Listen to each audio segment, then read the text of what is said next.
Switch টিপলেই আলো জ্বলে। কিন্তু কখন? সঙ্গে সঙ্গে, নাকি একটু দেরি হয়? বিদ্যুতের গতি আসলে কত? আগে মানুষ বলতো, বিজলি বাতি। কিন্তু সুইচ টিপলেই এটি আলো দিত কিভাবে? রহস্যটা হলো বিদ্যুৎ শক্তি। বিদ্যুৎ আসে অনেক দূর থেকে, তারের মাধ্যমে। যখন সুইচ অন করা হয়, তখন এক ধরনের বিদ্যুৎচুম্বকীয় তরঙ্গ তৈরি হয়, যা প্রায় আলোর গতিতে ছুটে চলে। অনেকে ভাবেন, বিদ্যুতের গতি মানে ইলেকট্রনের গতি। কিন্তু ইলেকট্রন চলে প্রতি সেকেন্ডে মাত্র 1 মিলিমিটার। আসলে আমরা আলো দেখি কারণ বিদ্যুৎ তরঙ্গ চলে আলোর প্রায় 90% গতিতে। বিদ্যুতের গতি নির্ভর করে পরিবাহকের উপরে।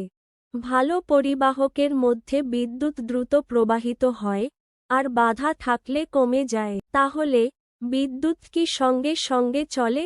না। কিন্তু এত দ্রুত চলে যে আমাদের বোঝার সুযোগ নেই।